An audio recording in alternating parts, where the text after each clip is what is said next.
وتذكر وتذكر وتذكير وتفع والانتفاع والاستفادة والاستفادة الحث والحث على تمسك بكتاب الله وسنة رسول الله ودعاء إلى الهدى والدلالة على الخير ابتغاء وجه الله ومرضاته وقربه وثوابه سبحانه وتعالى. الفاتحة إلى سيدنا رسول الله محمد بن عبد الله. الفاتحة. أعوذ بالله من الشيطان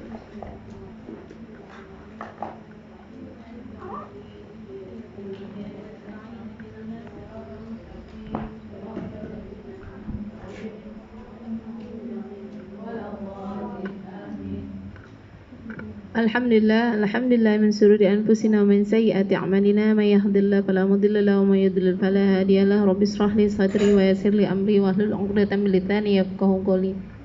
Alhamdulillah hari ini kita bisa berkumpul bertatap muka dalam keadaan sehat walafiat.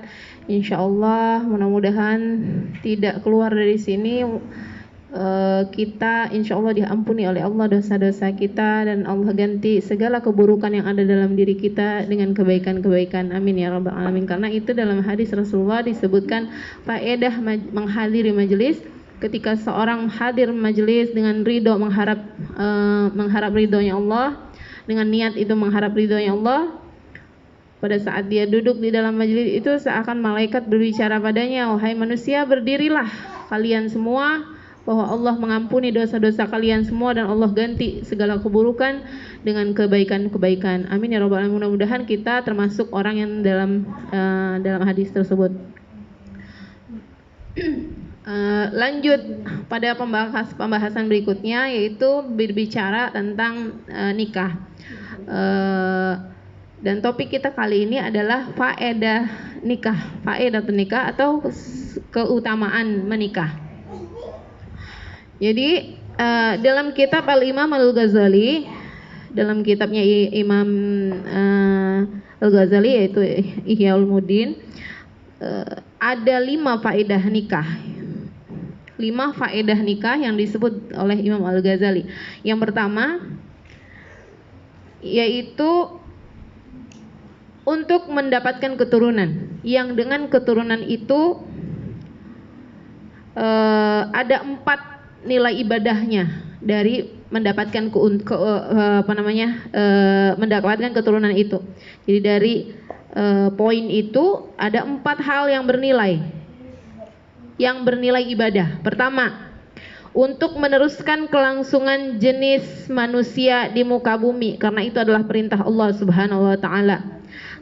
Kama qala fil hadis, Rasulullah sallallahu alaihi wasallam bersabda, tanakahu tanasalu, kawinlah kalian supaya kalian berketurunan.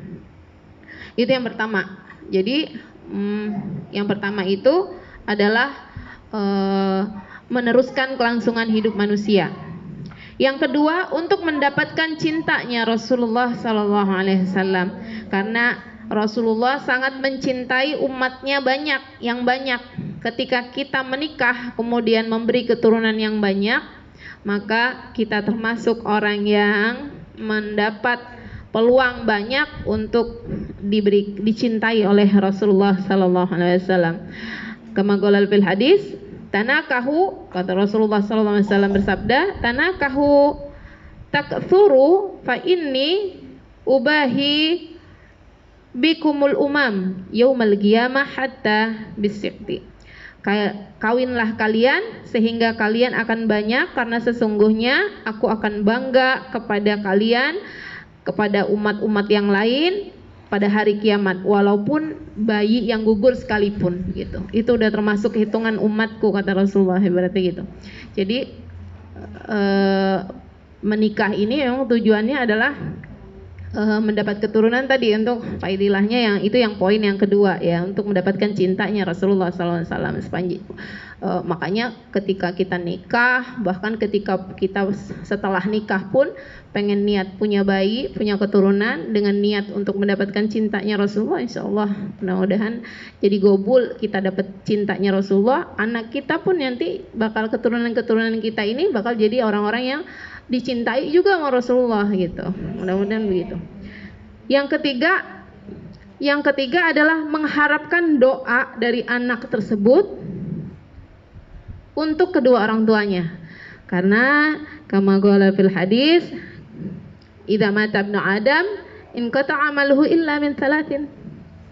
Jadi ketika anak Adam itu meninggal, putuslah amalnya 3 hal, kecuali 3 hal. Yang pertama, yang diantaranya adalah waladun soleh yad'ulah, ya. Diantaranya adalah doa anak soleh yang selalu mendoakannya, gitu. Nah, ketika kita punya ilmu agama yang kita tanamkan kepada anak-anak kita, maka insya Allah anak-anak kita akan senantiasa berdoa untuk kita.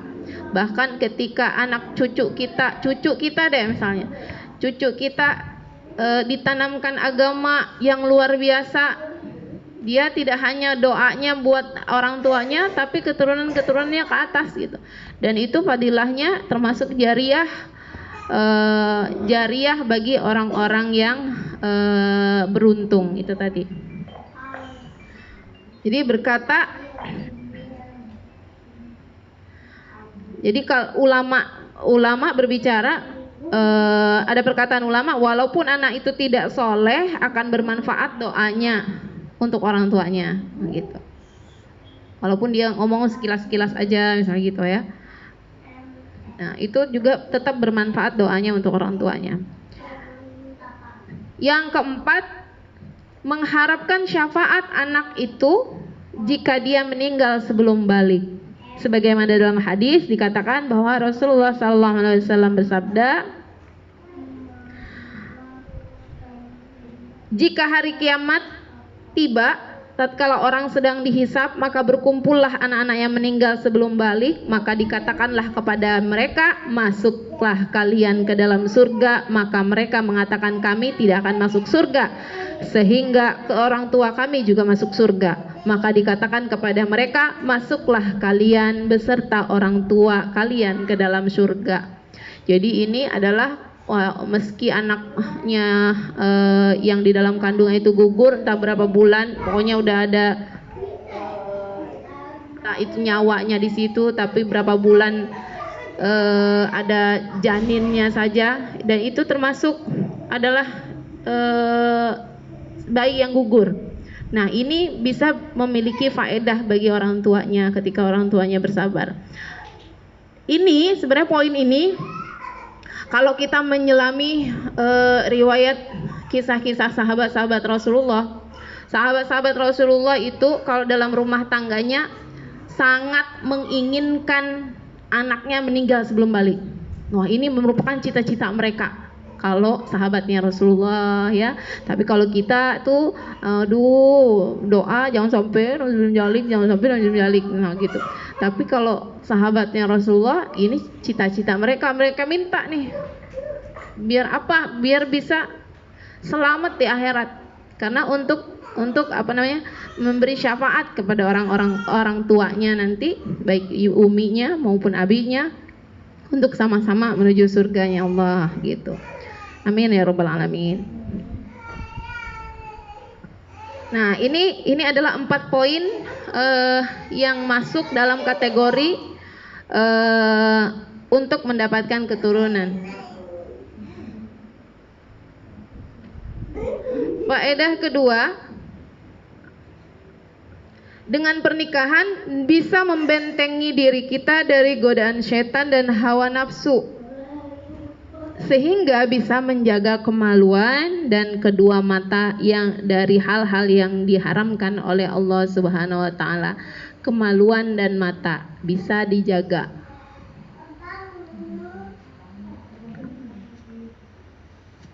Ini sangat berkaitan sekali antara mata dan kemaluan.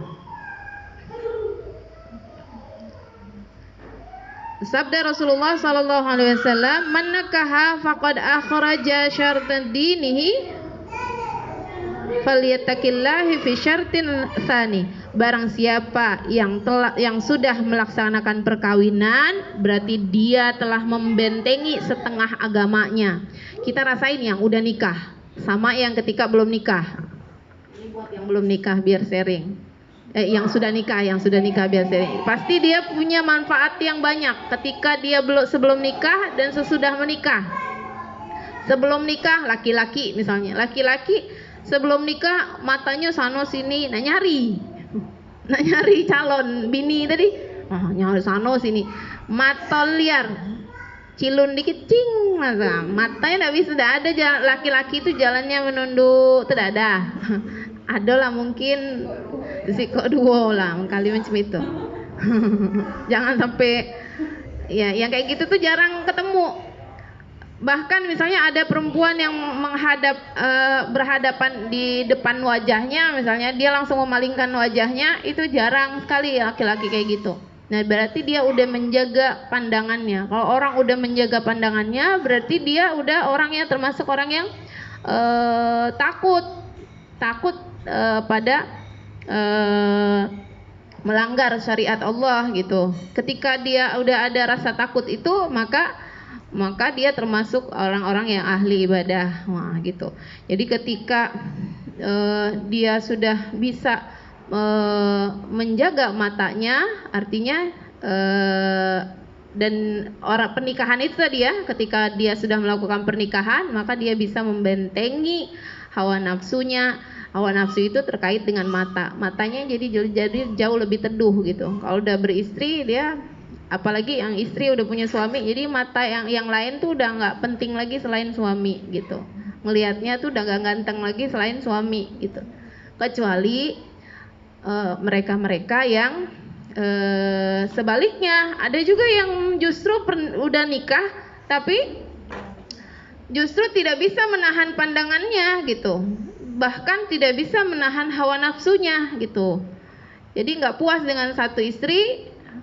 Kalau dua istri masih mending, itu legal dan sah di mata Allah gitu.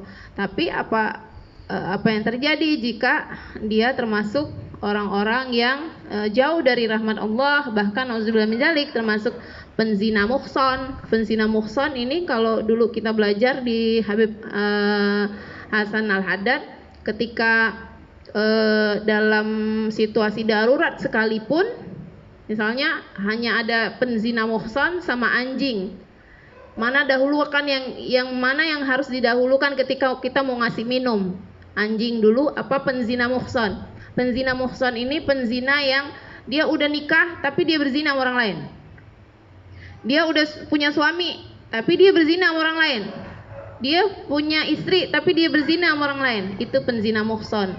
Dan dalam hukum pidana Islam itu hukumannya adalah dirajam. Dirajam itu dipukul dengan dia ditanam separuh badannya, kemudian disisain kepala dan bahunya, kemudian dilempar dengan batu sampai dia meninggal. Itu penzina muhson. Kalau penzina yang gadis atau belum nikah lah statusnya, dia dicambuk dan diasingkan kalau dalam hukum pidana Islam begitu. Jadi ketika orang nih dalam situasi yang sangat genting itu, mana yang harus didahulukan? Anjing apa penzina muhson? Dalam fikih penzina muhson nggak boleh didahulukan. Anjing dulu kasih. Saking hinanya hinanya seorang penzina muhson ini ya. Ini dosanya amat luar biasa. Nah, ini yang mau dihindari adalah pernikahan itu bisa membentengi separuh agamanya. Separuh agamanya bisa terlindungi. Dan maka bertakwalah kepada Allah dari separuhnya lagi gitu. Makanya orang yang sampai dibilang orang yang udah nikah tuh lebih mulia daripada orang yang belum menikah gitu. Karena apa? Karena sudah jelas separuhnya itu udah terlindungi. Faedah ketiga, dengan pernikahan bisa mendapatkan kesenangan dari istri. Sebaliknya juga istri bisa mendapat kesenangan dari suami.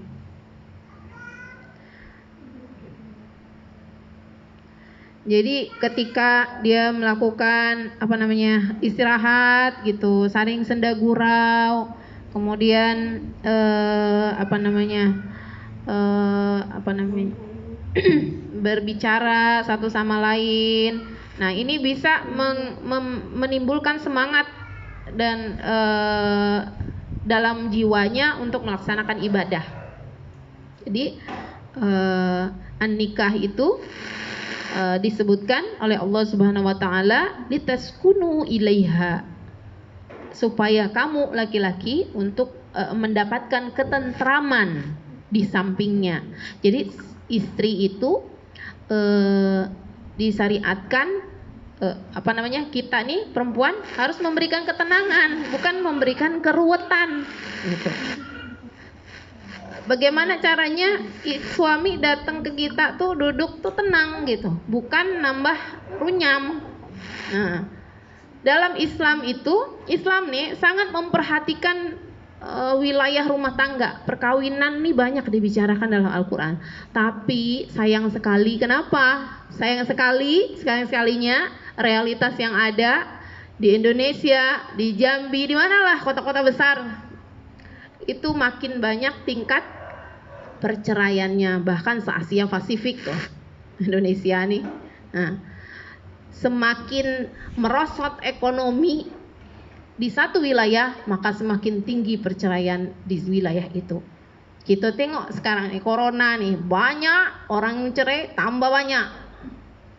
Kenapa tadi? Karena itu tadi tidak punya ilmunya tadi, yang satu. Yang kedua, ilmu nikahnya tidak punya. Yang kedua, bukan termasuk kalau bahasa fikih nih, dia tidak termasuk orang yang kuat. Karena dalam pernikahan itu ada banyak hal yang perlu dihadapi, entah dari ujian dari suaminya, entah ujian dari istrinya, entah ujian itu dari anak-anaknya. Orang yang nggak kuat, yang tidak punya ilmu agama yang kuat, maka dia goyang gitu. Ibarat dalam satu nahkoda, kapalnya tuh gampang goyang, gampang tenggelam di tengah jalan, rawan bocor. Tapi ketika dia udah punya suami istri ini punya pemahaman agama yang cukup baik, kemudian ataupun misalnya belum memiliki pemahaman yang cukup baik, tapi punya itikat yang besar sekali dalam mencari ilmu agama. Nah, ini juga justru yang seperti ini juga akan menyelamatkan rumah tangganya juga gitu. Ketika dia mendapatkan sesuatu di majelis, kemudian di-sharing sama istri, yang istri juga men-sharing kepada suami, maka terjadi pembicaraan yang terkait dengan syariat. Maka Allah hujani rahmat orang-orang seperti ini. Ketika kita di dalam majelis itu, yang dalam majelis yang palingnya, kata Abdullah bin Mas'ud, majelis yang paling baik itu adalah majelis yang di dalamnya ada kalam, ada hikmah, membicarakan hikmah. Ketika kita suami istri ngomongin tentang syariat, maka itu juga termasuk ya majelis, atau misalnya termasuk situasi yang Allah hujani rahmat gitu. Makanya Allah turunkan sakinah di dalamnya. Jadi pembicaraan suami istri di dalam rumah tangga tuh bukan hal yang sia-sia gitu. Semua ada manfaat, ada faedah gitu. Maka kalau kita belajar dari ulama-ulama dulu, misalnya dia kalau ngomong sama istrinya, gimana ngajarin istrinya, sama anak-anaknya, maka nggak heran kalau anaknya jadi orang-orang solehah semua kan, gitu. Karena dalam rumah tangga sendiri pun juga banyak hal-hal yang terkait dalam agama.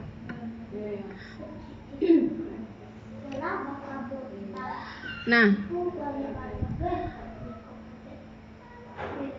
Rasulullah SAW menerangkan bahwa istri itu adalah hal yang paling menyenangkan dan paling merehatkan. Sebagaimana beliau bersabda bahwasanya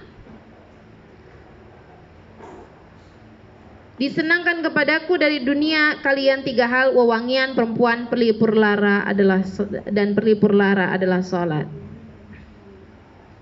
Jadi perempuan itu memang harusnya ya bisa menyenangkan, menenangkan gitu. Kemudian faedah keempat, perkawinan itu bisa memfokuskan diri untuk ibadah. Karena istri yang mengurusi soal kebersihan rumah, memasak, menyapu, semua tugas istri. Nah, itu bisa membawa kehusuan ibadah bagi suami. Apakah kita nih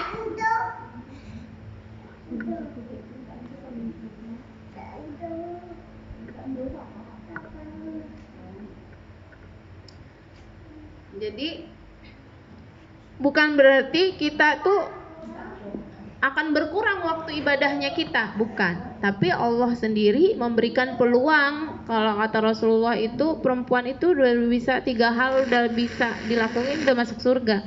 Taat sama suami salah satunya. Ketika kita bisa memberikan memfasilitasi suami kita nyuci. Ini kalau belajar dari gede-gede dulu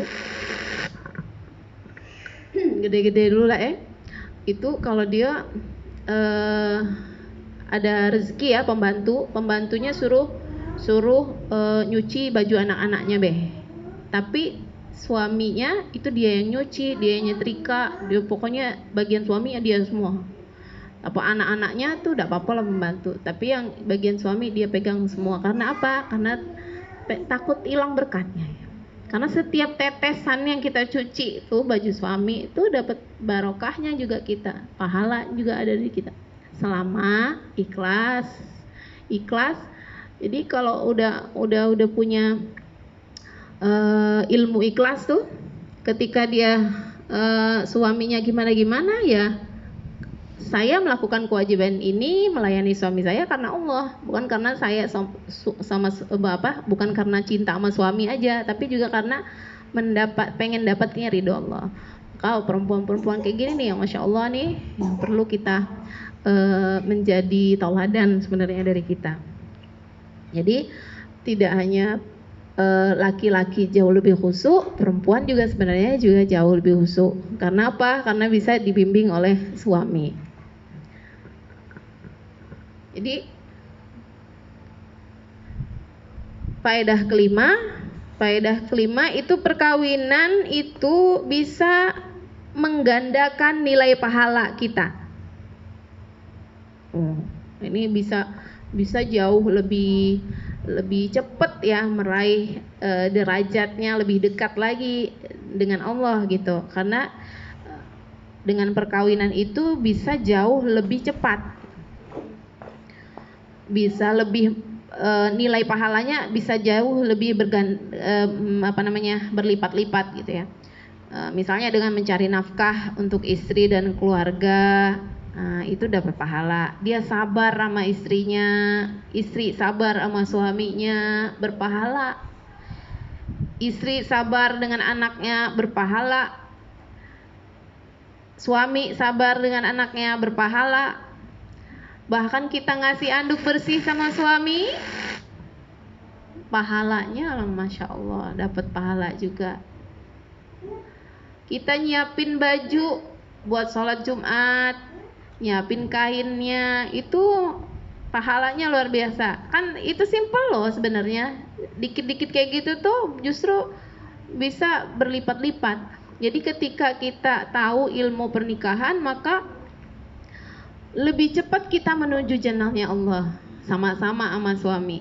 Tapi kalau kita nggak punya ilmunya, justru pernikahan bisa menjerumuskan kita lebih cepat ke nerakanya Allah Subhanahu wa taala. Nauzubillah min dzalik. Nah, ini adalah 5 faedah yang disebut dalam Imam Al-Ghazi. Dalam sabda Rasulullah sallallahu alaihi wasallam, qala Rasulullah sallallahu alaihi wasallam, ma anfaqahu rajul 'ala ahlihi fa huwa shadaqah. Fa innar rajul la yu'jazu fil luqmati yarfa'uha ila fi amra'atihi. Apa yang dinafkahkan seseorang terhadap istrinya adalah sedekah. Bahwasanya orang akan diberi pahala bagi setiap suapan yang masuk ke dalam mulut istrinya. Nah, itu jadi setiap yang yang diberikan itu adalah termasuk sedekah. Nah, jadi menikah itu agar kita sampai pada derajat orang-orang soleh yang menikah, yang punya dapat banyak faidah menikah tuh orang-orang soleh, orang kaum soleh ya. Nah, ketika itu sebelum menikah alangkah baiknya kita mempunyai niat-niat yang baik, pasang niat-niat yang baik, karena kata Abi Abdullah bin Alwi al-Haddad sahib ratib, jika satu amalan baik niatnya pasti akan sempurna dan sampai tujuannya. Kalau kita niat nih nikah, pengen apa, niat pernikahan ini nih, kalau dari Al-Imam Ali bin Abu Bakar Sakran, niat-niat yang baik nih, contoh niat yang baik dalam pernikahan. Aku niat pernikahan ini untuk mendapatkan cintanya Allah dan cintanya Rasulullah. Aku niat dalam nikahku ini supaya mendapatkan keturunan demi keberlangsungan kehidupan manusia. Atau niat dengan nikah untuk mendapatkan anak demi mendapatkan berkah dari doa anak tersebut.